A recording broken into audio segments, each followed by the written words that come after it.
I've often spoken to our church about just an idea which is I call having a coffee with God. And I'm sitting here right now in at least this is my chair. My environment is not the same. I'm sitting here with my wife, my daughter, and Betty, and a dog that won't sit still. So normally this would be my spot. I'm sitting in my chair, and it's a place that I start every day with as best I can. Even if I travel, if I'm in another place, I'll go and I'll walk into the environment that I'm in, and I'll pick a chair and I'll say, that's my God chair. And the whole concept of my God chair is how I start my day, or how I find a place. And I guess probably for everybody right now who in apartments, if you're with people and everything like that, there's all sorts of if you're real, everyone's starting to do is maybe creating a little bit of, this is my territory, this is my go-to spot, and all of that, so I can find my place. Where there's probably a battle between the extroverts and the introverts, and all of that type of thing taking place. But I want to just encourage you. Just start your day and find that place that you can say, that's the place where I'm going to meet with God in this time. Because meeting with God it's important in any time.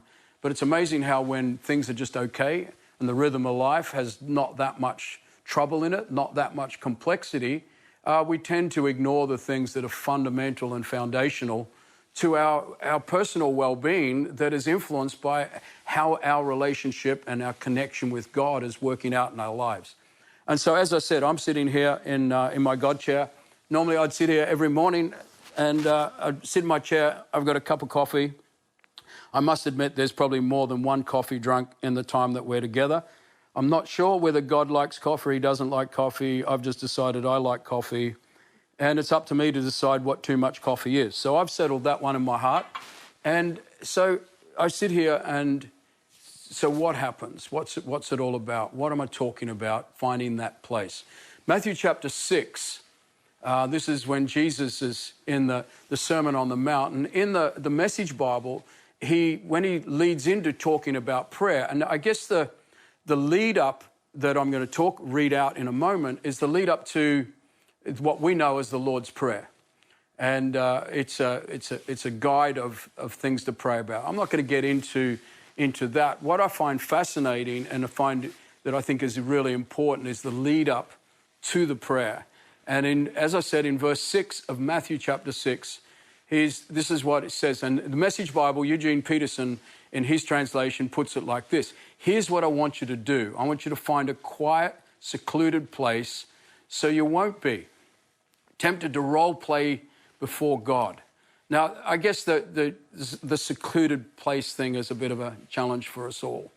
But I do think you can find a place where you can quieten yourself before God, and you can say, hey, this is my place. In the world we live in today, we've got all sorts of noise-cancelling earphones, and we've got all the stuff we can stick in our heads to block out the noise or whatever.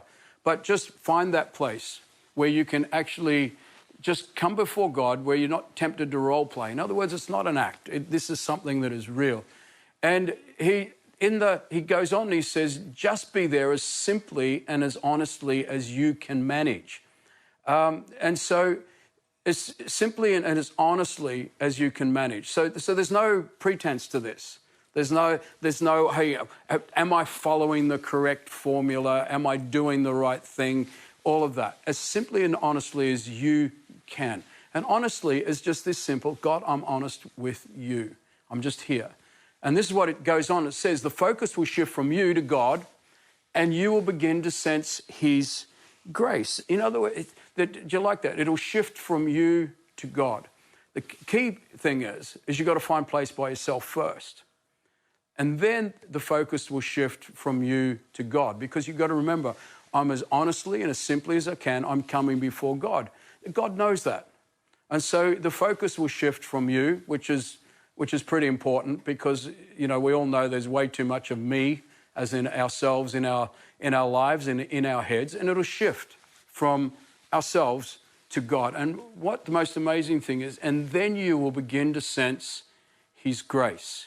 You'll begin to sense his kindness, his favor. And in a time like this where you've got to deal with all different things, don't get caught up in the thing, is this God that's doing this? Or, hey, what's happened to me? Is this God punishing me and all? God's not a punishing God. He's a God of love. He's a God of grace. And don't get caught up in things are happening because God is doing something. This is the world we live in.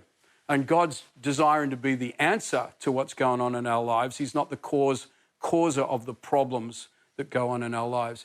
And so you'll sense his grace, his kindness, his favor that is towards you. And so just spend your day, start your day in this place. And then as we move forward, there's a number of things to be thinking about, as honestly and as simply as that I can. And so as you move on, as you read through Matthew chapter 6, and as you come down to verse 31, is where Jesus gets into the don't worry bits, the don't worry bits, the don't worry bits, the don't worry bits, all right?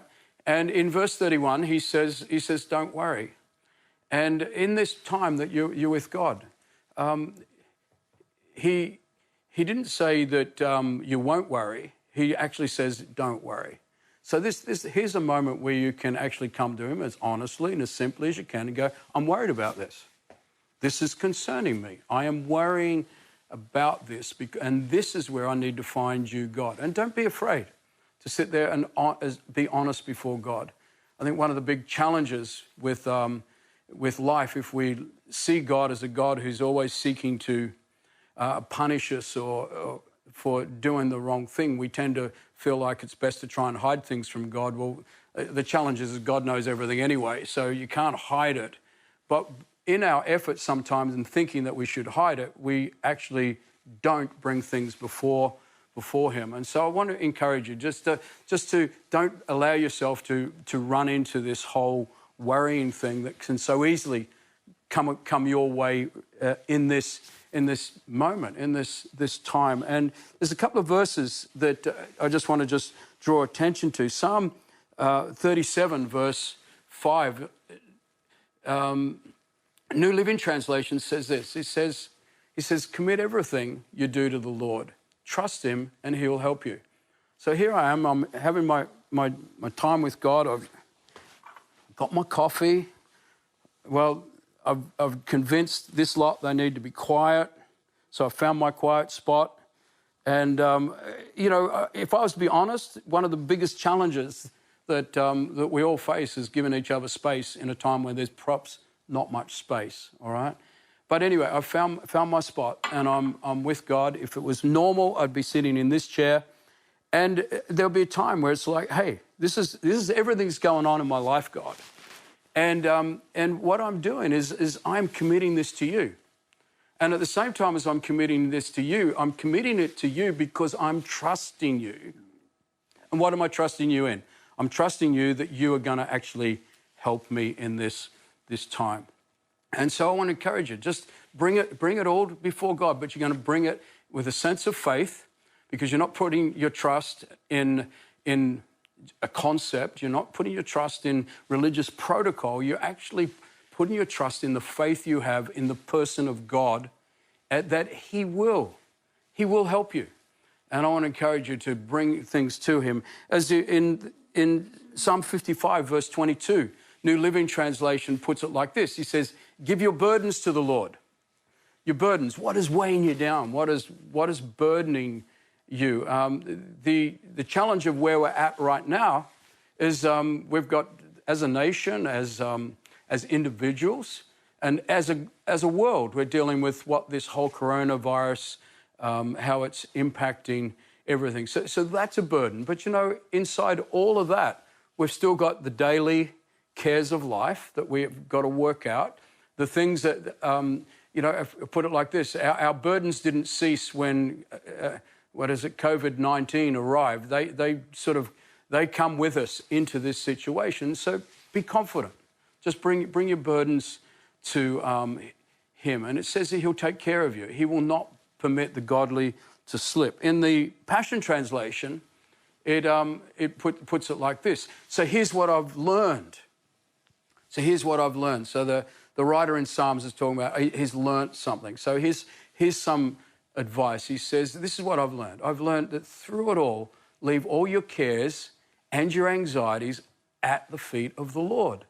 Now, that is, I'm going to bring this to you, God. This is what I'm anxious about. You know, even sometimes if we get anxious, we feel like, oh, well, I can't fess up to that. I can't tell people I'm anxious. And then if we do start telling people we're anxious, we tend to probably take it way too far. The same way you would tell somebody that you are anxious, tell God that you're anxious. Bring what it is that you're anxious about to him. Place it at his feet. God, here it is. I need you in this. And this is what it says, that the last part of it says, and measureless grace. And that measureless grace is the ability, the enabling that God brings our way. He brings it to us. That measureless grace will strengthen you. So I want to encourage you. Just kick back, find somewhere. Here's your God chair. This God chair now is a TV studio for me, so it's not familiar. But it's still a place where I've gone, when I sit here, then this is what I'm believing is going to happen, and this is what I'm going to do, and I'm going to believe that I'm going to walk through all of this, and whatever the responsibilities and cares that are according to my responsibility and what life brings out to me, that I'm going to find God in this. I'm going to do this in God's grace, and I want to encourage you to do the same thing. At the end of Matthew chapter 6, in verse 34, just a reminder of this is he says, don't worry. Let me read Message Bible to you first. He says, give your entire attention to what God is doing right now. Don't get worked up and of what may and may not happen. Tomorrow, God will help you. In other words, just focus on the now. You know, who knows what the future holds, right? And it's not all bad, right? It's not the end of the world, all of that sort of thing. And it's a time to be concerned, and it's a time to be, I guess, where we are willing to, there's an urgency about things, but don't confuse urgency with panic. Don't confuse being concerned about things with fear. So trust God. He tells us, just don't get concerned about tomorrow. Focus in what is going on right now. What's within my control right now? What's maybe not in my control right now, but I can give it to God. Just take each day as a time. That's what Jesus tells us to do. And it's amazing how much of what Jesus said is becoming very pertinent in people's lives right now. You know, right towards the end of the Sermon on the Mount, just a reminder, he says, if you do what I say, you'll be like a wise person who builds their life on a rock. So when the storms of life come, you'll stand. It's not going to knock you over. It doesn't say the storm's not going to come. It just says the storm won't get the better of you. But if you don't do the things that he says, it says that when the storm comes, it's going to be like someone who builds their house on sandy soil. When the storm comes, not if the storm comes, but when the storm comes, your life gets knocked over. So I want to encourage you, just stand on the things that Jesus said that are absolutely important. Don't get caught up in the whole worry factor. And I guess the last thing I probably wanted to bring out is this is a time for church, I believe. One of the hallmarks of church that is so easy for us to move away in our modern Western world, to move away from it, is the fact that when it's all said and done, church is about two relationships: your relationship with God and your relationship with others who are in the context of church. And that term, I want to remind everybody again, stay in fellowship. Fellowship is when we're prepared to do things for each other for their benefit. In other words, it's a selfless expression in the interpersonal relationships that we have. And it's a selfless expression that is often defined as of being able to, that requires me to financially do things for people.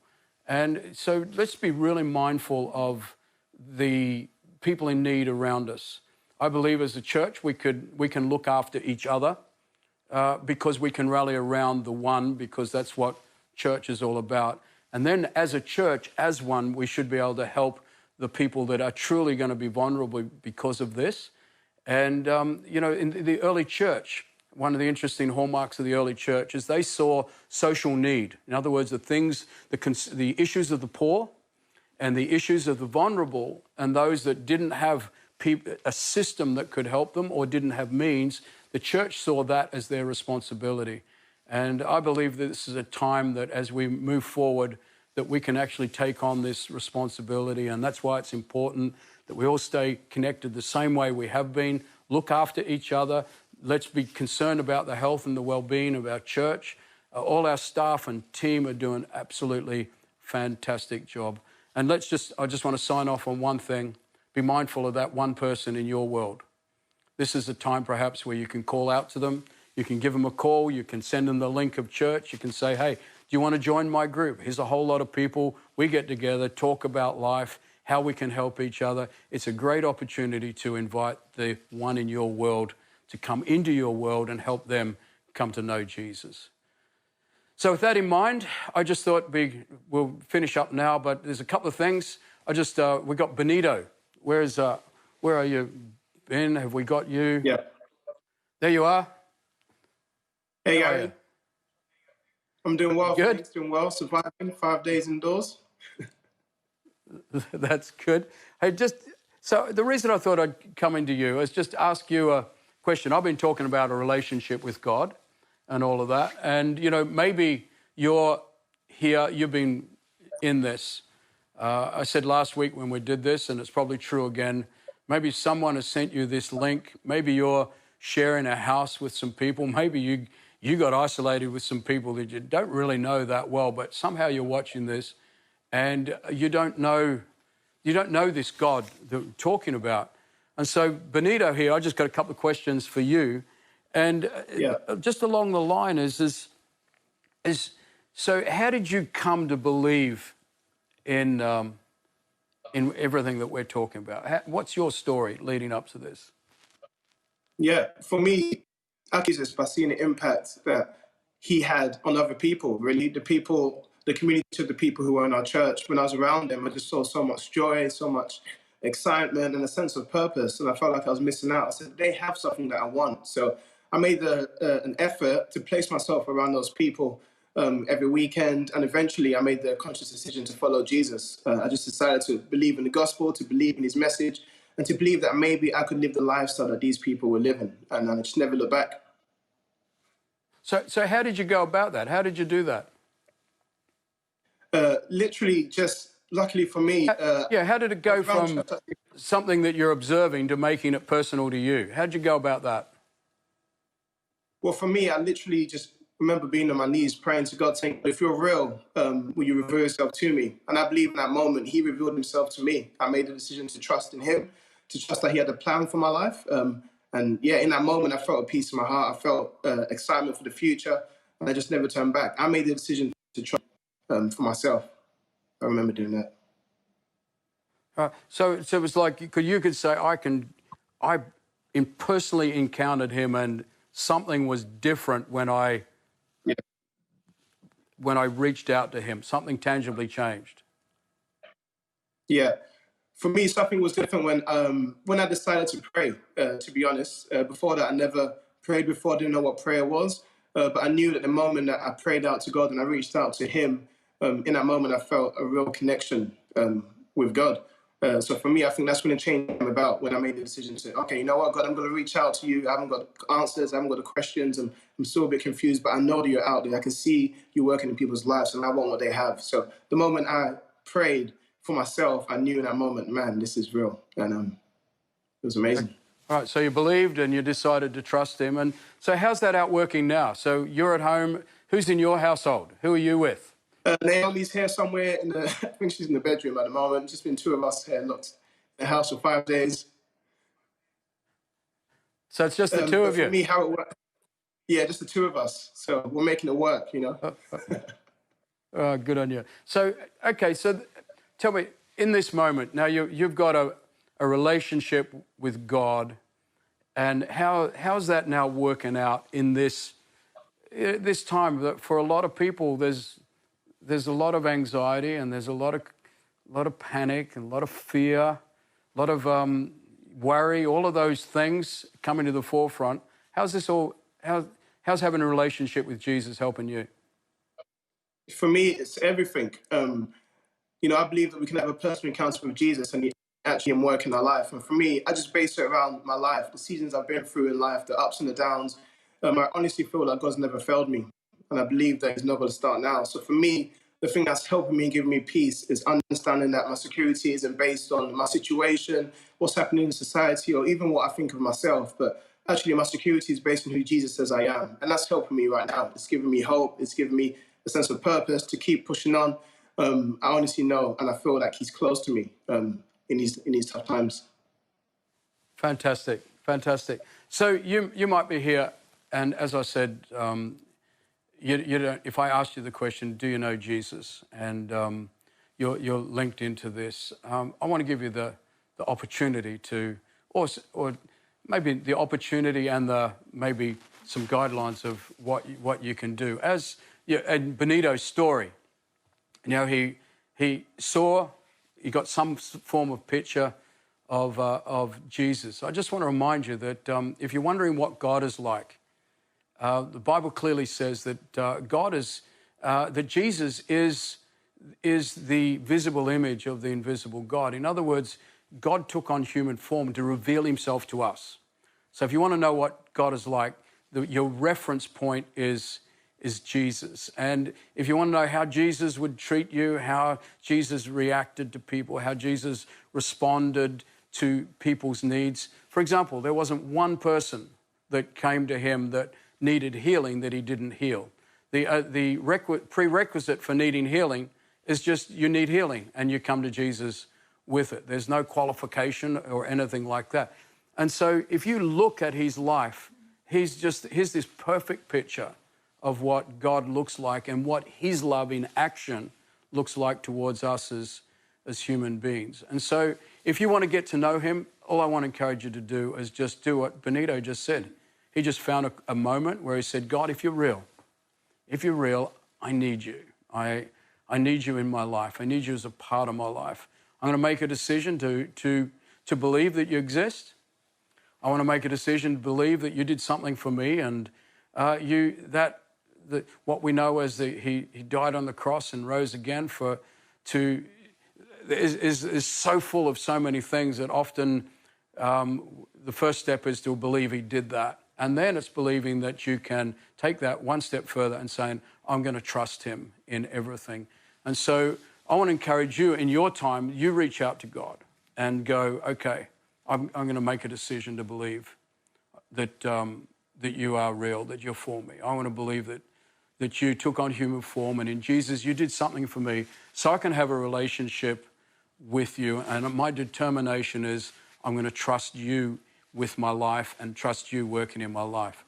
And so I want to encourage you to reach out like that, and I want to pray for you. Father, I pray for every person that in this moment is now thinking about you and drawing themselves towards you, quietening themselves before you. I pray you reveal yourself to them in a powerful way that is going to be life-changing, like stories of so many people, like stories like we've just heard from Benito. God, you do give people what they need, especially in times like this. And I pray for every person that's reaching out to you in Jesus' name. And everyone who's watching all together, we said, amen.